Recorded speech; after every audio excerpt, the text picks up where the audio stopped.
रहीम अस्सलाम वालेकुम स्टूडेंट, उम्मीद है आप सब खैरियत से होंगे। आज जो है क्लास 9 का थर्ड प्रैक्टिकल हम करेंगे और थर्ड प्रैक्टिकल का जो ऑब्जेक्ट है स्टूडेंट वो हमारे पास है to measure the thickness of a metal strip और a wire by using a micrometer screw gauge. तो आज का जो प्रैक्टिकल बेस कर रहा है वो माइक्रोमीटर स्क्रू गेज के ऊपर बेस कर रहा है और इसकी मदद से हम वायर की जो है वो रीडिंग को नोट करेंगे। ये प्रैक्टिकल में भी आपको दिखा देता हूँ। ये थर्ड प्रैक्टिकल है ना, ये इसका ऑब्जेक्ट जो मैंने अभी रीड किया है और ये इसका टेबल है। तो टेबल में जो है आखिर में मैं आपको जो है इसकी रीडिंग दिखाऊंगा बोर्ड के ऊपर और जो है इसको जो है अब कैलकुलेट करते हैं, इसको समझते हैं कि माइक्रोमीटर स्क्रू गेज कैसे वर्क करता है। ये इसका बॉक्स आ गया और ये आ गया हमारे पास माइक्रोमीटर स्क्रू गेज। अब स्टूडेंट इसके जो है ना कुछ पार्ट्स हैं, उस पार्ट्स के नेम को आपने जो है वो याद भी करना है और वो एमसीक्यूज़ में भी आ सकता है क्योंकि ये माइक्रोमीटर स्क्रू गेज आपकी 9th की फिजिक्स का टॉपिक भी है। तो आपका ये जो है एमसीक्यूज़ के लिहाज से भी इम्पोर्टेंट है। अच्छा, अब इसके जो है पार्ट्स है ना, अब पार्ट क्या है, सबसे पहले हमारे पास ये जो माइक्रोमीटर स्क्रू गेज है इसका ये जो पार्ट है इसको हम कहते हैं एनविल। आपकी बुक में भी यही नेम दिया हुआ है एनविल, और मेटल स्टूड भी कहते हैं इसको। और सेकंड ये जो हमारे पास है मूवेबल, जो हमारे पास सर्कुलर शेप में जो ऑब्जेक्ट नज़र आ रहा है ये हमारे पास क्या है, स्पिंडल। और ये हमारे पास है मेन स्केल और इसको नाम दिया हुआ है स्लीव्स। और ये जो है हमारे पास थिम्बल है और ये है हमारे पास रेसेट। तो ये हमारे पास है इसके पार्ट। और सेकंड ये हमारे पास जो आपके पास फ्रेम नज़र आ रहा है, ये फ्रेम क्या है, यू शेप मेटल फ्रेम हमारे पास ये आपको नज़र आ रहा है। और स्टूडेंट फिर इसके ऊपर ये जो रीडिंग दी हुई है ये 0.01 मिलीमीटर। अब माइक्रोमीटर स्क्रू गेज का जो लीस्ट काउंट है वो 0.01 मिलीमीटर है और 0 से लेकर 25 मिलीमीटर ये किस चीज़ को शो कर रहा है कि ये जो मेन स्केल है, मेन स्केल के ऊपर जो टोटल रीडिंग है ये कितनी है, 25 मिलीमीटर की है। मैं आपको चेक भी करा देता हूँ। ये हमारे पास 0, 5, 10 और ये आ गई 15 और ये आ गई 20 और फिर ये कंटिन्यू रहेगा ये 25 और इसके बाद कोई लाइन नहीं है। ये देखें ये एंड आ गया इसका। तो इसका मतलब 0 से लेकर 25 मिलीमीटर तक इसमें जो है वो लाइंस रीडिंग दी हुई है और इसकी मदद से हम इसको कैलकुलेट भी कर सकते हैं। अब हमारे पास ये जो हमारे पास मेन स्केल है, मेन स्केल की जो 2 लाइंस हैं, इन 2 लाइंस के बिटवीन जो गैप नज़र आ रहा है ये गैप हमारे पास कितना है, 1 मिलीमीटर का। ये 1 मिलीमीटर का है। और जो है दूसरा, जब इस सर्कुलर स्केल का ये जो सर्कुलर स्केल है, सर्कुलर स्केल में जो डिवीज़न है वो दिए हुए 100। अब 1 मिलीमीटर का जो डिस्टेंस है उस डिस्टेंस को सर्कुलर स्केल के ऊपर शो किया गया है और ये हमारे पास वर्नियर स्केल भी कहलाता है और सर्कुलर स्केल भी कहलाता है। तो इसमें हमारे पास 2 स्केल हैं, एक हमारे पास है मेन स्केल और दूसरा हमारे पास है सर्कुलर स्केल। फिर स्टूडेंट इसमें एक लाइन नज़र आ रही है, ये सेंटर में हॉरिजेंटली लाइन नज़र आ रही है। इस लाइन को डॉटम लाइन भी कहते हैं और इंडेक्स लाइन भी कहते हैं। तो ये हमारे पास जो है इसके पार्ट्स आ गए ना। अच्छा, इसको जब रोटेट करेंगे, जब इसके बिटवीन, जब हम इन 2 एंड्स के बिटवीन जब कोई ऑब्जेक्ट प्लेस करेंगे तो हम इसको राउंड यहाँ से नहीं कराएंगे बल्कि यहाँ से इसको राउंड करवाएंगे। ये जो है इस वाले पार्ट से इसको जो है राउंड कराएंगे, यहाँ से नहीं करना, यहाँ से राउंड करवाएंगे और ऑब्जेक्ट यहाँ पर जब टाइट हो जाएगा तो फिर हम इसकी रीडिंग को नोट करेंगे। तो अब स्टूडेंट इसकी जो ये हमारे पास है लॉक, अब इसको हम जब इस तरफ प्रेस करेंगे तो ये फिर मूव करना और टर्न करना जो है ये ऑफ हो जाएगा, फिर टर्निंग पोजीशन में नहीं आएगा। तो हम ऑब्जेक्ट की रीडिंग को आसानी से इसमें नोट कर सकते हैं। तो ये तो हमारे पास आ गया इसका स्ट्रक्चर, किसका, माइक्रोमीटर स्क्रू गेज का स्ट्रक्चर आ गया। अब स्टूडेंट इसकी जो है वो हम जो है इसकी रीडिंग ले लेते हैं। वायर अच्छा, ये जो है हमारे पास, ये इसकी आ गई है वायर। अब वायर की मदद से हम जो है रीडिंग को जो है फाइंड करेंगे। ये जो हमारे पास टू पार्ट्स है, इसके बिटवीन ये ऑब्जेक्ट को हमने वायर को इधर फिक्स कर दिया, और इसकी मदद से ये जब इसमें से टक की आवाज़ आने लगे तो इसका मतलब क्या है कि ये इसमें पैक हो गया है। अब इसको मज़ीद आपने रोटेट नहीं करवाना, ना यहाँ से रोटेट करवाना है। अगर मज़ीद रोटेट कराएंगे तो क्या होगा, फिर एरर आ सकता है, फिर रीडिंग हमारे पास सही नहीं आएगी। यहाँ से इसको आपने टर्न कर दिया, मतलब ये लॉक कर दिया है।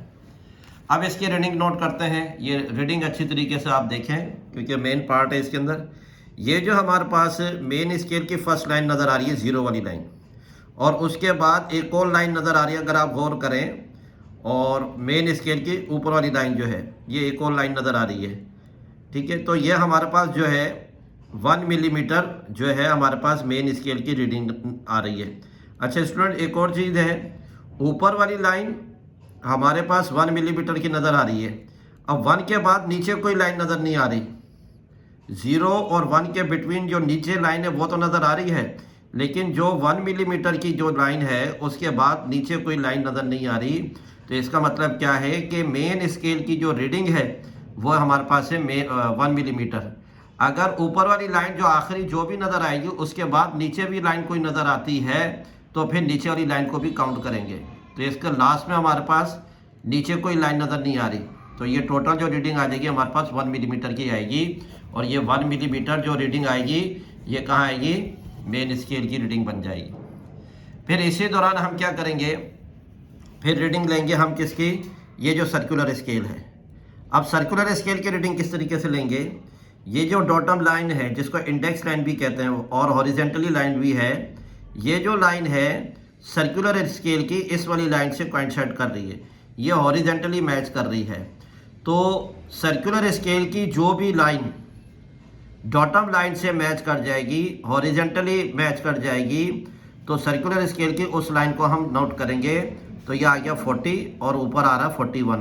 तो 41 वाली लाइन जो है ये मैच कर रही है किसे, डॉटम लाइन से, इंडेक्स लाइन से जो है ये मैच कर रही है। तो हम क्या करेंगे, सर्कुलर स्केल की हमारे पास रीडिंग ये आ जाएगी। ये आ गई सर्कुलर स्केल की रीडिंग हमारे पास कितनी आ गई, 41। और इसको मल्टीप्लाई कर देंगे इसके लीस्ट काउंट से 0.01। जब इसको मल्टीप्लाई कर देंगे तो हमारे पास 0.41 आ जाएगा हमारे पास।